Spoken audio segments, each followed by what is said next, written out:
북저널리즘 위크엔드 시작합니다. 안녕하세요. MC 김혜림 에디터입니다. 현재를 해설하고 미래를 전망하는 소식을 살펴보는 위크엔드. 이번 이슈는 백승민 에디터가 준비했습니다. 안녕하세요. 안녕하세요. 혹시 혜림 MC 오늘 철학에 좀 관심 있는지부터 여쭙고 싶은데요. 철학이요? 네. 제가 알고 있는 그 철학 맞나요? 아유, 그럼요. 철학관의 철학 말고. 아예 철학관의 철학 말고. 네.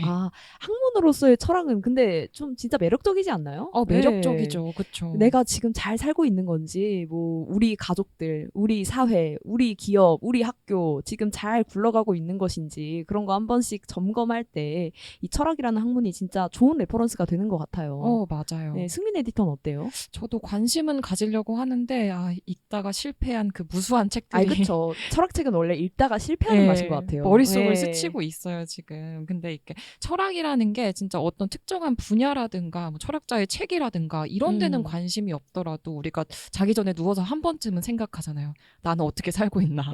우리 사회는 어디로 갈 것인가? 인류는 어떻게 될 것인가? 이런 거에 대해서 한 번쯤은 다들 생각을 하죠. 네. 그래서 이런 거를 설명하는 언어로서는 가끔은 좀 도움이 되는 것 같더라고요. 네. 그래서 오늘 이 철학 이야기 들고 오셨다고. 네, 맞아요. 네. 자신 있게 말하는데요. 내용 자체가 어렵진 않습니다. 네. 먼저 이제 한국인이라면 왠지 한 번쯤은 봤을 것 같은 책, 그 마이클 샌들의 정의란 무엇인가에 나오는 그 기차 딜레마 이야기 있잖아요. 네. 그거 한번 해보고 싶어요. 네. 내가 망가진 기차를 운전을 하는데 선로 위에 5명이 누워 있어요. 네. 그리고 다른 선로에는 사람 1명이 누워 있고. 그래서 내가 선로를 바꾸면은 1명은 죽고 5명은 살지만 내가 그대로 선로를 바꾸지 않으면 1명은 살고 5명이 죽는 거죠. 네. 이거 고민 한 번씩 해보잖아요. 이 책 보면서. 네. 네, 저도 영상 보면서 고민했던 것 같은데 혹시 혜림 MC 이거에 대한 생각이 있나요? 이건 너무 어려운 문제죠. 맞아요. 아니, 그리고 이게 정말 잘 짠 이야기라는 게 생각이 드는 게 선로를 바꿔야 된다는 그 행위 자체가 너무 부담이 되는 것 같아요. 맞아요. 사실 그것 때문에 딜레마가 생기잖아요. 내가 그러면은 죽음을 선택하는 쪽이 돼버리는 맞습니다. 거잖아요. 그래서 저는 답변은 노코멘트 하겠습니다. 맞아요. 결정하기가 어려워요. 아람 에디터는 어때요? 저는 이거는 이제 기관사로서의 나 자신을 얼마만큼 그 중요한 존재로 인지하느냐의 문제라고 생각하거든요. 그러니까 나의 선택으로 인해서 사람이 죽고 사는 문제가 결정이 되는 거잖아요. 그러니까 나는 방관자가 되어서 5명의 죽음을 방관할 것인지, 그 다음에 행동하는 사람이 되어서 1명을 살인할 것인지의 문제라고 생각하거든요. 그래서 결론적으로는 저는 1명을 살인하는 쪽에 선택을 할 것 같다라고 생각했었어요. 행동자를. 네, 행동해서 내가 살인자가 되고 더 많은 목숨을 살리는 쪽으로 결정하겠다라고 생각을 했었어요. 근데 이제 그 다음이 이제 문제인데, 그 다음에 그 결과가 이제 나타난 다음에 행동은 그렇게 하겠지만 내 자신이, 나의 마음이 그 결과를 감당할 수 있을까? 내가 괜찮을까? 네, 그 생각은 하거든요. 그렇기 때문에 제가 사회를 볼 때 구조를 보는 겁니다.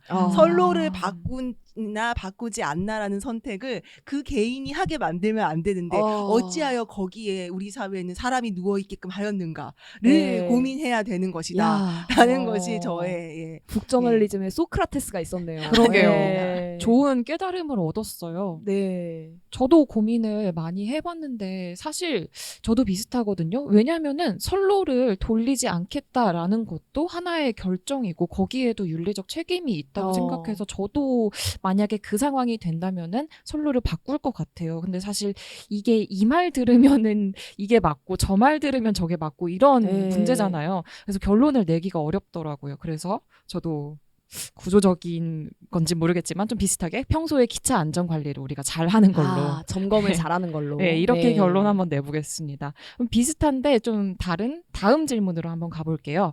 만약에 10명이 그 100만큼 행복한 사회가 있어요. 그러면 행복량을 단순히 숫자로 말하자면 10 곱하기 100 해서 1000이에요. 근데 1000명이 10만큼 행복한 사회가 있어요. 그러면은 행복량을 또 계산을 하면은 그러면 1000 곱하기 10 해서 전체 사회의 행복량이 1만인 거예요. 네. 그러면은 만약에 사람이 10배만큼 있으면은 인류가 그만큼 오래 살아갈 수도 있고 전체 사회의 행복량을 따져도 10배가 되죠. 대신 한 사람이 느끼는 행복량은 10분의 1로 줄어드는 거예요. 해리맨 씨는 뭘 선택하고 싶으세요? 저는 아무래도 그래도 10명이 살아도 100씩은 행복을 해야 되지 않나.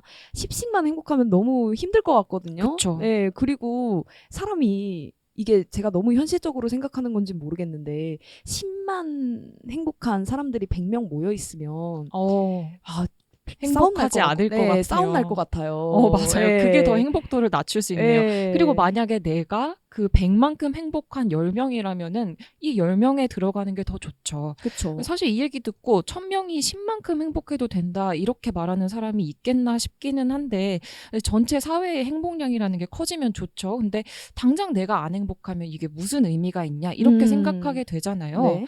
그러면은 여기서 행복이라든가 어떤 가치를 바라보는 관점이 나오죠. 행복이든 돈이든 이거를 총량을 불리길 원하냐? 혹은 전체 양이 좀 적더라도 사람들이 충분히 행복하기를 바라냐?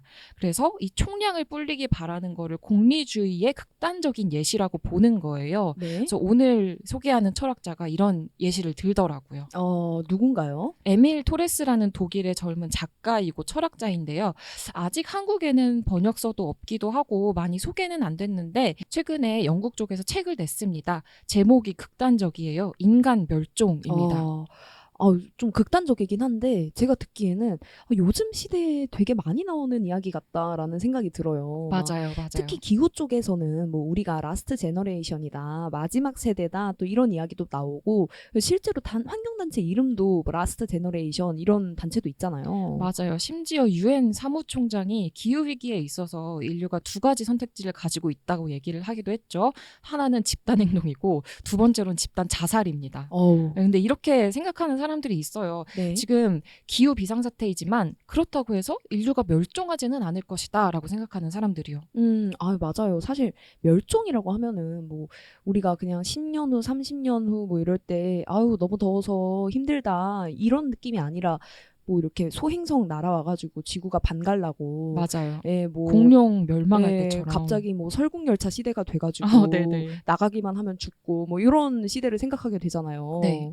근데 지금은 좀 서서히 말려 죽이는 그쵸, 그런 느낌이죠. 개구리 실험. 네, 아시죠? 찜통해서 지금 말려 죽어가고 있어요. 그래서 그러니까 멸종할 거라는 생각이 좀 안 들기도 하는 것 같아요. 그래서 이런 사람들은 이 기후 위기의 중요성을 과소평가한다는 거예요. 네. 이 사람들이 누구냐? 장기주의자라고 합니다. 장기라는 게 우리 몸에 있는 그 장기가 아니라 올겐이 아니라 올겐이 아니라 롱텀을 말하는 거예요. 네. 되게 오랜 시간 그러니까 현재가 아니라 장기적으로 미래를 중요시하는 게 가장 도덕적이고 가장 우선이다. 이렇게 말하는 겁니다.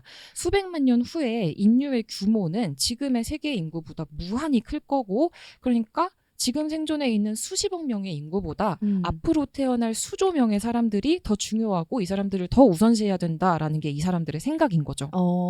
이거 듣다 보니까 아까 전에 말한 그 뭐 행복량 비교, 뭐 기차 선로 이야기 이런 것도 떠오르기도 하네요. 맞아요. 네, 어떤 사람들이 좀 이런 아이디어를 지지하고 있나요? 이런 장기주의는 실리콘밸리에서 인기를 끌었다고 해요. 특히 일론 머스크가 이거 내 철학이랑 거의 일치한다 이렇게 말했다고 하거든요. 네. 장기주의가 왜 실리콘밸리에서 인기였냐? 이게 미래에 대한 원대한 비전을 품고 있는 것처럼 들리지 않으세요? 네. 먼 미래에 인류는 어떻게 될 거다 이렇게 말하는 거잖아요. 네. 그러니까 이거의 전제는 그거죠. 인류는 앞으로도 계속 살아남을 거고 장기적으로 봐서 우리 사회는 지속될 거다. 그러기 위해서는 내가 뭘 해야 된다. 내가 뭔가 바꿀 수 있다. 이런 그 실리콘밸리의 개척자 정신하고 딱 맞아떨어지는 거죠. 진짜 일론 머스크랑 잘 어울리는 철학 같아요. 맞아요. 뭐 일론 머스크 막 뉴럴링크로 하려는 거 막 트랜스 휴머니즘 해가지고 막 인간이 컴퓨터 내 칩 심고 맞아요, 뭐 이렇게 맞아요. 해가지고 화성 돌아다니고 비트코인 쓰는 그런 미래를 또 그리시잖아요. 네, 맞습니다. 진짜 새로운 기술을 사용해서 인간 신체 능력을 자체를 올려버리려고 하죠. 트랜스 휴머니즘이 마치 인간이 죽지 않을 것처럼 그리고 미래에는 모든 고통이 사라질 것처럼 이렇게 약속을 하잖아요. 네. 근데 그게 궁극적으로는 좀 좋은 세상을 만들고 싶어 하는 기술인들의 꿈 삶이랑 어떻게 보면은 뭐 비슷한 거죠. 에? 사실 그거에 다 있는 거죠. 근데 저는 그래서 되게 종교적이라는 느낌도 들더라고요. 사실 인간이라는 게 좀 믿음이 필요해서 그런가 이런 장기적인 비전을 갖고 있는 무언가에 끌리는 것 같습니다. 근데 이 에밀 토레스라는 철학자는 이 장기주의를 비판했다고 했잖아요. 맞아요. 왜 비판한 건가요? 처음에는 이 사람도 그냥 고민 없이 장기주의적인 주장을 똑같이 이야기하곤 했대요. 근데 곰곰이 생각해 보니까 이런 비슷한 운동이 옛날에도 있었다는 거죠. 이 유토피아를 찾아서 이렇게 떠나려는 사람들이 결국 어떻게 됐냐? 폭력적으로 변했다. 이 예시 중에 하나로 일본의 옴진리교 이야기를 들 수 있거든요. 네, 무라카미 하루키가 1984라는 그 소설을 썼는데 그거의 출발점이 되기도 했던 사건이죠. 옴진리교도 이렇게 현세를 극복하고 우리 유토피아를 이루자 이렇게 하려고 했으나 그 결과로는 지하철 살인가스 테러라는 이런 폭력과 범죄가 되었어요. 그래서 지금도 마찬가지입니다. 되게 극단적인 주장이지만 AI가 모든 것을 해결할 거라는 기술주의자가 있는 반면에 AI가 현재의 추세대로라면은 인류라든가 다른 생명체들의 멸종을 일으킬 거다. 이렇게 말하는 사람들도 있어요. 네, 사실 극단적이고 또 무서운 얘기예요. 맞아요. 이 기술주의자들이 지금 당장 우리가 조금은 천천히 생각하고 조금은 숙고하고 넘어가야 할 문제에 대해서도 외면하고 있기 때문에 이런 견해가 나오지 않나 싶거든요. 네. 근데 또 한편으로는 이런 생각도 들어요. 우리가 지금까지 이렇게 지구도 망쳐놓고 좀 이렇게 엉망으로 살았는데 맞아요. 미래 사람들 이익도 좀 고려를 해야 되는 거 아닌가. 라스트 제너레이션이 라스트가 되지 않기 위해서 그쵸. 사실 고민도 필요하죠. 네. 장기주의자들은 그래서 그런 시각에서 에밀 토레스의 이 견해를 비판하기도 합니다.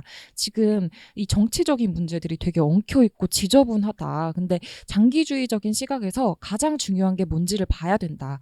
그리고 뭐 우리가 거리에 있어서 이렇게 멀리 떨어져 사는 사람들 있잖아요. 뭐 예를 들어서 한국의 지구 반대편에 사는 사람들, 세계 뭐 어디 조그만 나라에 사는 사람들, 이런 사람들의 후생에 대해서는 고민을 하면서 왜 시간적으로 멀리 떨어져 있는 사람들의 그 삶에 대해서는 고민하지 않느냐. 물리적인 거리만큼 시간의 거리도 똑같이 중요하다. 이렇게 이야기하고 있습니다. 그러네요. 사실 시공간이라는 말을 되게 자주 쓰면서도 네. 우리가 뭐 남반구 생각은 하지만 3100년대의 인간은 생각하지 않는 게 또 신기하기도 하네요. 정말. 맞아요. 네. 그래서 장기주의자들은 사람들이 똑같이 중요하기 때문에 이 장기주의의 의미도 있다라고 말하거든요. 반면에 인간 멸종을 쓴 에밀 토레스는 존재하지 않는 미래 세대의 이익은 그냥 추상적인 거에 불과하다. 그러니까 그냥 진짜 없는 걸로 쳐도 우리가 손해볼 건 없다. 이런 말인 거죠. 그것도 듣고 보니까 또 맞는 말이네요. 사실 남반구 사람들은 지금 살고 있는데 3100년대 사람은 아직 살고 있진 않으니까. 이거 뭐 또 저는 이거에 대해서 노코멘트 해야겠네요. 이거 뭐 딱 잘라 말하기가 어려운데요. 맞아요. 맨 처음에 우리 기차 얘기에서 사실 뭐가 맞는지 결정하기가 되게 어렵다는 얘기 했었잖아요. 근데 사실 그 얘기에서 강조하는 것도 그냥 내가 어떤 결론을 냈는가 보다는 어떤 결론을 내기까지에 나는 무슨 생각을 거쳤고 어떤 그 과정들을 거쳤는가 이거를 강조하거든요. 그래서 청취자분들도 지금 이 얘기 들으면서 각자 좀 생각이 이것저것 들 것 같아요. 네. 드시는 생각들 이제 댓글로 또 많이 달아주시고요. 그리고 이 에밀 토레스의 책 제목을 아까 언급을 해주셨잖아요. 인간 멸종. 그래서 이 사람은 결국에 이 책의 제목처럼 인간이 멸종할 것이다 라고 보고 있으니까 또 이 미래 세대의 사람들을 더 생각하면 안 된다라고 말하고 있는 것 같기도 해요. 맞아요. 이 멸종의 방법이 사실 어떻게 보면 지금 세계적으로 이루어진다고 할 수도 있을 것 같아요. 모든 사람이 아이를 갖지 않는다고 결정하는 거거든요. 출생률 우리나라에서 진짜 많이 줄어들었죠. 인류가 초래한 고통이나 파괴라든가 뭐 이런 것들을 고려할 때 인류가 존재하지 않는다고 해서 나쁜 일은 아니라는 거예요. 저도 당장 출산에 대해서 고민을 할 때 뭐 지금 당장은 뭐 파트너가 있다거나 계획이 있다거나 이런 건 아니지만 출생에 대해서 언젠가 내가 할 수 있을까라는 걸 고민할 때 이런 것들을 생각하거든요. 지금 지구가 이런데 맞아. 미래까지 나도 여름에 힘든데 나도 힘든데 얘는 얼마나 힘들까 만약에 내가 아이를 낳게 된다면 이런 거 고민하는데 아이디어 자체는 극단적이어서 그렇지 이 개념 자체가 우리한테 먼 얘기는 아니라고 어. 저는 느껴지긴 해요. 그래서 친구분들은 정말로 결혼을 한다든지 아이를 낳는다든지 이런 계획들을 그런 이유 때문에 하지 않겠다라고 결정을 다들 그렇게 하는 건가요? 다들 그렇지는 않고 음. 이게 사실 아직까지는 결혼이라는 거에 대해서 진지하게 생각하는 친구들이 별로 없기는 해요. 그러다 보니까 약간 원론적으로 이런 문제도 있는데 내가 아이를 낳아서 이 지구 환경에 더 부담을 주어도 괜찮을까라는 고민들은 하는 거죠. 네. 그렇군요. 근데- 굉장히 뭔가 네. 좀 신기하달까 낯설달까 그렇게 느껴지는데 네. 왜냐하면은 이 환경 문제를 해결해야 된다라는 이 뭐랄까요? 우리의 그 과제 같은 거 인류의 지금 우리 발등에 떨어진 과제하고 그다음에 내가 결혼하고 아이를 낳아서 뭔가 미래를 만들어 간다. 그리고 이 아이가 더 잘 자랄 수 있도록 여러 방면으로 노력한다. 뭐 이거는 약간 물론 연결은 돼 있지만 분리되어 있는 다른 문제가 아닐까라는 생각도 한편으로 저는 들거든요. 그쵸. 어쩌면은 이런 결혼이라든가 출산의 그 이야기들이 당장 정말로 내 이야기라기보다는 아직은 조금 더 시간적으로 거리가 있고 뭔가 정말로 지금 당장 나의 후생이라든가 네. 내가 원하는 것이라든가 이런 거는 조금 멀어져 있기 때문에 그런 거에 대해서 좀 고민해 보는 어떻게 보면 고민해 보는 거죠. 그런 거 아닐까라는 생각도 들어요.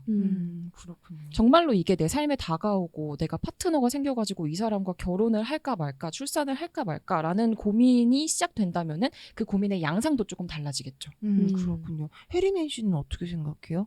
해리맨 씨도 환경 문제 때문에 나는 아이를 낳지 않겠어. 라는 주장이 네. 그러니까 저는 사실은 좀 그렇게 분리된 것처럼 들리긴 하는데 또 해리맴 씨는 해리맴 씨 이 세대가 또 이제 가지고 있는 그게 있을 거 아니에요. 그 공통적인 생각이 어때요? 저는 환경 문제라고 딱 잘라서 그 이유를 말하기에는 조금 좁을 것 같아요. 오히려. 네네네. 환경 문제 때문에 나는 이 기후에 살 아이가 너무 걱정돼서 아이를 낳지 않겠어라기보다는 네. 그냥 미래에 대한 걱정인 거죠. 이 미래가 지속 가능할까? 지금 현재도 이렇게 되게 흔들리고 있는 것 같고 좀 힘들고 그런데 뭔가 더 안 좋은 길로 빠지는 것 같은데 네네. 결국에 내가 이 현재의 책임을 미래 세대한테 넘기는 것 아닐까라는 종류의 어떤 일말의 죄책감 비슷한 어떤 아. 걱정은 있는 것 같아요. 일단 예. 당장 나도 살기 힘든데 예. 힘들었는데 얘한테 얘는 얼마나 살기 힘들까 이런 고민은 하는 거죠. 그렇군요. 아니 듣다 보니까 그런 생각은 들어요. 이를테면 환경 문제가 좁다라고 말씀을 주셨잖아요. 네. 그러니까 예전에는 오늘보다 내일이 내가 열심히만 노력하면은 더 부자가 될 것이야. 오늘 여기 지하 반지하에 살고 있지만 내년에는 뭐 지상에 있는 월세방으로 올라갈 수 있어. 네. 뭐 이런 약간 희망이 있었잖아요. 그쵸. 그리고 그게 대체적으로 맞아 떨어졌던 게 고도의 경제 성장기였으니까 내가 지금 가난해도 우리 아이만큼은 잘 키울 수 있어라는 이런 희망 같은 게 그쵸. 있었을 텐데 지금은 어제보다 오늘이 더 힘든 게 당연한 저성장 기조잖아요. 맞아요. 그러니까 그렇게 생각할 수 있겠다라는 생각이 들기는 하네요. 그러니까 이런 거겠죠. 환경 문제도 그렇고 경제적인 수준이나 격차나 뭐 이 모든 것들을 다 종합해서 그렇게 생각하게 된다라는 걸로 저는 이제 이해가 좀 됐습니다. 네. 네, 그렇죠. 그래서 이 장기주의에 반대하는 에밀 토레스의 시각이 네. 딱 그런 거죠. 네, 지금 저성장 시대인데 네. 우리가 지금 장기까지 볼 여유가 없다. 네. 지금의 현상만 잘 관리해도 사실 성공한 거다. 이런 뜻 아닐까라고 생각합니다. 네, 이게 사실 말이 극단적으로 들리긴 하잖아요. 뭐 네, 장기주의라든지 인간 멸종이라든지. 그런데 뭐 단어만 좀 자극적이고 극단적이지 사실 우리 사회 전체가 현재 하고 있는 고민과 멀지 않은 이야기처럼 들려요. 맞아요. 사실 이게 극단적으로 써놔서 그렇죠. 그러니까 이 사람도 인류의 고통을 피하는 거를 지금 목적으로 하잖아요. 네. 그러니까는 인류 멸종으로 인해서 발생하는 고통도 피하고 싶은 거예요. 네. 그러니까는 이거 자체가 막 허무주의다 이건 아닌 거죠. 그러니까 뭐 인류가 존재하지 않음으로써 이론적으로는 뭐 이점이 있기는 하지만 실제로 인류가 멸종하기를 바라는 건 아닌 거예요. 네. 근데 이렇게 왜 극단적으로 극단적으로 쓰느냐, 지금 그 장기주의 진영이랑 장기주의에 반대하는 그 에밀 토레스의 진영이랑, 좀 전에 제가 진영이라고 말씀드렸죠. 진짜 정치적인 그 두 진영이 형성돼가지고 내가 맞다 이렇게 하고 있는 상태인 거예요. 근데 우리가 정치에서 그렇듯이 이 진영 논리를 벗어나서 인류의 미래라든가 뭐 책임이라든가 이런 거에 대해서 생산적으로 논의할 수 있다면 양측 모두한테 도움이 될 수 있는 부분이 많을 것 같거든요. 무엇보다도 인류가 지금 진짜 기후라는 실존적인 위협에 직면해 있잖아요. 네, 정말 유엔 사무총장이 뭐 집단 자살 이런 워딩을 쓰기도 하고 예. 저도 참 듣다 보니까 지금 이 논의가 어쩌면 우리가 진짜 현재를 진단하고 미래를 전망하기 위해서 딱 지금 생각해야 하는 조금은 커 보이지만 되게 가까운 이슈 같다 이런 생각을 하게 됐어요. 맞아요. 저는 좀 복잡한 입장인데 기후에 있어서는 장기주의적인 시각을 좀 더 가져야 될 것 같고 뭐 반대로 기술이나 발전주의적인 입장에서는 장기주의보다는 에밀 토레스의 시각을 좀 가져야 될 것 같아요. 지금의 저처럼 어디서는 좀 장기주의적인 시각을 채택하고 어디서는 그렇지 않더라도 제 생각에는 그게 자체가 충돌하는 것은 아니라고 생각을 하거든요. 네. 그리고 사실 철학이라는 게 도구지만 이 이론보다 중요한 건 실제의 삶이잖아요. 네. 지금은 제가 제 생각이 뭐 맞다고 생각하지만은 이 생각 자체가 또 수정될 수도 있는 거고요. 즉 제가 생각하는 거는 그 생각에 맞게 살아가는 것, 실천하는 게 더 중요하다는 거죠. 네. 오늘 한국에 이렇게 잘 소개되지 않은 외국의 그 철학적인 논쟁들을 들고 왔는데 우리도 살다 보면 여러 가지 딜레마에 마주치잖아요. 그런 때 오늘 들으신 내용이 좀 생각의 재료가 됐으면 좋겠습니다. 네. 승민 에디터는 이 책 번역되면 사보실 건가요? 네. 네. 지금으로서는 사보고 싶다는 생각이 들어요. 저도요. 과연 어떤 이야기를 해놨을까 좀 구체적으로 좀 보고 싶어요. 저도 흥미는 가네요. 정말 네. 사실 뭐 전자책이 있다면 이제 요즘 또 기계 번역도 잘 돼 있으니까 한번 읽어보고 싶다 이런 생각도 좋은데요. 들었습니다. 네. 이게 사실 극단적인 언어들에 가려지긴 했지만 우리가 어떤 가치를 더 중요하고 더 소중하게 생각할 거냐의 논쟁은 언제나 좀 유효한 논의 같아요. 공리주의 얘기 같은 경우에는 최근에 또 이제 주목받는 기술인 이 자율주행차의 사고와 관련해서도 보행자를 살릴 건지 운전자를 살릴 건지와 같은 딜레마로 다뤄지는 얘기잖아요. 이렇게 가까운 이슈인 만큼 청취자 여러분들도 한 번쯤 고민해 보셨으면 좋겠습니다. 그럼 오늘의 위크엔드는 여기서 마무리합니다. 내일의 이야기는 제가 준비했는데요. 이 승진하기 싫다는 직장인 소식을 준비했어요. 출근이 두려우신 청취자분들은 또 주목해 주시고 기대해 주시면 좋겠습니다. 북저널리즘 위크엔드는 북저널리즘 웹사이트와 애플 팟캐스트, 스포티파이, 네이버 오디오 클립, 그리고 유튜브에서도 만나보실 수 있습니다. 그럼 내일도 위크엔드에서 만나요.